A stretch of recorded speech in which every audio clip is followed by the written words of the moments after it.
Hello student, welcome to my YouTube channel. आज हम देखेंगे brachytherapy department planning. Previous lecture में हमने टेलीथेरेपी डिपार्टमेंट प्लानिंग देखी थी। देखो ब्रैकी डिपार्टमेंट क्या है, सेम है। जैसे मैंने आपको सेम बातें बताई थी, जैसे साइट सिलेक्शन क्या होता है, डोर कौन सा होता है, शील्डिंग कौन सी होती है, किस प्रकार से शील्डिंग की जाती है, रूम साइज़ क्या होता है, वो सेम सब ब्रैकीथेरेपी जैसा है। अब ब्रैकीथेरेपी में फ़र्क कितना है, बस इसमें क्या होता है, सोर्स जो होती है, सोर्स का डिस्टेंस क्या होता है, कम होता है एज़ कम्पेयर टू टेलीथेरेपी से। जैसे सोर्स है और ये टारगेट है, टारगेट है और ट्यूमर, ठीक है। इसकी जो डिस्टेंस होती है सोर्स की टारगेट से कितनी डिस्टेंस होती है, 5 सेंटीमीटर या इससे कम, यानी सोर्स को हम क्या करते हैं, बॉडी में इम्प्लांट किया जाता है, ठीक है। इतनी डिस्टेंस होनी चाहिए सोर्स की ट्यूमर से। गॉट इट, उसको हम ब्रैकीथेरेपी बोलते हैं, ठीक है। अब क्या होता है ना, इस सोर्स को हम कम डिस्टेंस पे रखा जाता है, ठीक है। तो कम डिस्टेंस की वजह से हमें सोर्स को इम्प्लांट मतलब अंदर इंसर्ट भी किया जाता है बॉडी के अंदर। जैसे मान लो बॉडी के अंदर ट्यूमर है, ठीक है। जैसे मान लो कहीं पे भी, मान लो ब्रेस्ट में है, तो उसको हम पहले इम्प्लांट किया जाएगा, मतलब उसको हम सोर्स को पहले हम काटेंगे, पहले हम ब्रेस्ट को काटेंगे, फिर उसके बाद हम उसमें इम्प्लांट कर देंगे। अगर बस इतना सा समझ लो कि सोर्स को अगर हम बॉडी में प्लेस करते हैं तो उसको इम्प्लांट बोलते हैं। तो source are placed into the body is called implant, ठीक है। अब मान लो जैसे ईसोफेगस है, तो ईसोफेगस में अगर मान लो कैंसर है, तो हम सोर्स को कैसे इम्प्लांट करेंगे ईसोफेगस के अंदर, हम एप्लीकेटर के अंदर सोर्स डालेंगे, ठीक है। जैसे मान लो ये एप्लीकेटर है, इससे एप्लीकेटर है और ये सोर्स को हम डालेंगे, फिर हम इस एप्लीकेटर के साथ सोर्स को हम किस में डालेंगे, ईसोफेगस के अंदर, ठीक है। लेकिन अगर ट्यूमर ब्रेस्ट के अंदर है, ब्रेस्ट कैंसर है किसी को, ठीक है, तो उसके अंदर हम सोर्स कैसे इंसर्ट करेंगे भाई। हम उसके अंदर कोई ऐसा तो हमें ओपनिंग तो है नहीं वहाँ पे कि हम उसको एप्लीकेटर डाल सके, ठीक है। बाकी ईसोफेगस के अंदर तो फिर भी ओपनिंग है भाई, माउथ के थ्रू हम डाल सकते हैं ईसोफेगस के अंदर, है ना। इस माउथ के थ्रू हम एप्लीकेटर को डालें और सोर्स हमें वहाँ पे इम्प्लांट कर दें, ठीक है। लेकिन ब्रेस्ट के थ्रू, ब्रेस्ट में हम कैसे डालें, तो ब्रेस्ट में क्या करते हैं, ब्रेस्ट में हम क्या करते हैं, पहले सर्जरी की जाती है ब्रेस्ट के अंदर, ठीक है। तो सर्जरी करनी पड़ती है ब्रेस्ट के अंदर, फिर हम सोर्स को इम्प्लांट केयर करते हैं, ठीक है। अब रूम के पास, अब सोर्स को मतलब अब हम सर्जरी को मतलब सॉरी ब्रेस्ट को सर्जरी कर रहे हैं, ठीक है, काट रहे हैं उसको, ठीक है। तो रूम के पास क्या होता है, एक सर्जरी मतलब एक सर्जरी रूम होता है या फिर ओटी यानी ऑपरेशन थिएटर रूम होता है, ठीक है। इस वजह से ये रूम है ना, जैसे मान लो मैंने टेलीथेरेपी भी रूम बताया था, इस तरह से यहाँ पे एक एंट्री होती है इस तरह से, ठीक है। तो इसके पास क्या होता है, इस तरह से क्या होता है, ऑपरेशन थिएटर होता है रूम, और ये कंट्रोल कंसोल, ठीक है।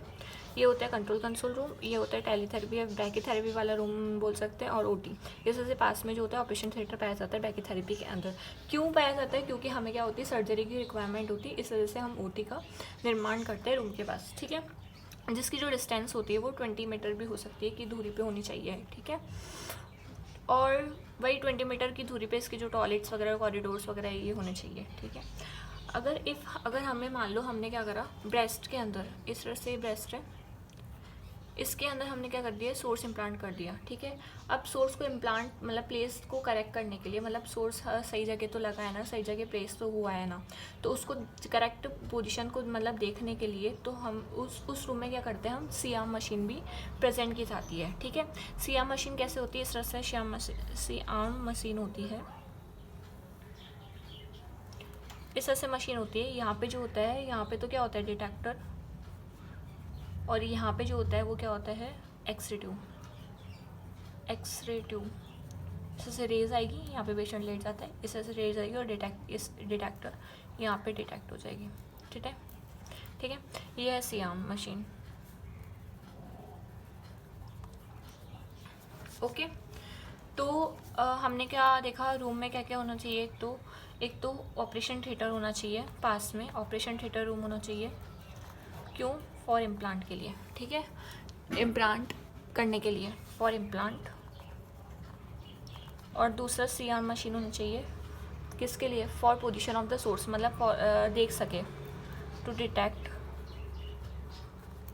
द पोजीशन ऑफ सोर्स, कि सही तो लगा है ना सोर्स, ठीक है। अब बात करते हैं कि कोई इसके जो ब्रैकीथेरेपी की जो मतलब लेआउट्स में क्या होता है, कभी कभार डिफेक्ट्स आ सकते हैं, ठीक है। ब्रैकी में भी नहीं, टैली में भी आ सकते हैं, कोई दिक्कत नहीं है, ऐसा तो कोई ज़रूरी नहीं है स्पेसिफिक केस में ही है, ठीक है। लेआउट करने में कोई डिफेक्ट्स आ सकते हैं। पहली प्रॉब्लम तो हम देखते हैं कि क्या डिफेक्ट्स आ सकते हैं। फर्स्ट प्रॉब्लम, पहली प्रॉब्लम में क्या होता है, जैसे मान लो ये रूम है, ठीक है, इस तरह से डोर है, यहाँ पे क्या है, मेज वॉल, और ये क्या है, गेंट्री, ठीक है। अब क्या होता है कि जैसे ये सोर्स रेस कर रही है, रेस पास कर रही है, रेडिएशन दे रही है, तो ये क्या करता है, यहाँ से स्ट्रिक होके और ये डोर के पास इधर की साइड चला जाता है, ठीक है। यानी इससे स्ट्रिक होगा और स्कैटर रेडिएशन यहाँ पे चल जाएगी, यहाँ यानी डोर के पास ज़्यादा होगी, और डोर के पास ज़्यादा होगी तो आसपास के जो एरिया है, आसपास के जो पेशेंट्स हैं उनको क्या करेगी, ज़्यादा हार्म करेगी। तो इस चीज़ का सॉल्यूशन क्या है, इस चीज़ का ये सॉल्यूशन है कि मेज वॉल की जो साइज़ है उसको लॉन्ग कर देंगे, ठीक है, उसको लंबी कर देंगे। अगर हम इसको लंबी कर देंगे, मान लो इसको हमने लंबी कर दी, इस तरह से लंबी कर दी है ना, मेज वॉल को अगर हमने लंबी कर दी तो ये क्या होगी, यहाँ से स्ट्रिक होगी, फिर क्या होगी, यहाँ पे स्ट्रिक होगी, फिर यहाँ पे स्ट्रिक होगी, फिर यहाँ पे स्ट्रिक होगी, ऐसे बहुत सारे बैंड्स बन जाएंगे, ठीक है। लंबी करने से इस पे स्टिक होगी, फिर सामने स्टिक होगी, धीरे धीरे स्टिक, ऐसे बहुत सारे बैंड बनने के बाद यहाँ पे जो एनर्जी रहेगी रेडिएशन की वो कम होगी, ठीक है। पहले ज़्यादा थी क्योंकि यहाँ से स्टिक होके यहीं जा रहा था, डोर पे ज़्यादा स्कैटर रेडिएशन हार्म कर रही थी। अब क्या करेंगे, बहुत सारे बैंड्स बना देंगे, जिसकी वजह से क्या होगा, बहुत सारे बैंड्स बन जाएंगे, जिसकी वजह से यहाँ पे जो रेडिएशन है आती आती क्या हो जाएगी, एकदम लो हो जाएगी। Got it. अब दूसरी प्रॉब्लम क्या होती है, दूसरी प्रॉब्लम हम देखते हैं,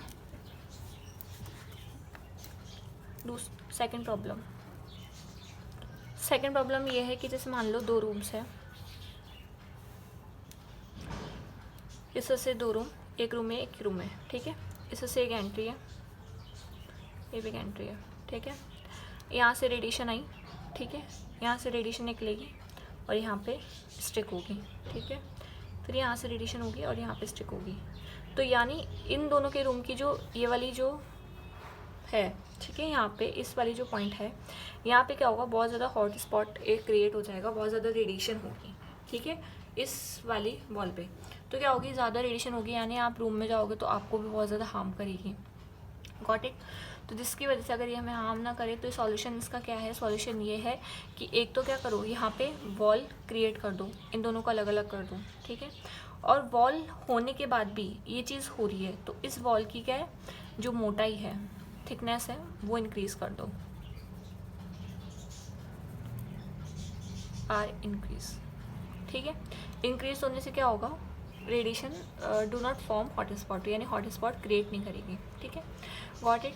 तो आज का लेक्चर ख़त्म होता है, आपकी पूरी जो रेडियो थेरेपी डिपार्टमेंट की जो प्लानिंग है वो ख़त्म होती है। Thank you for watching my video.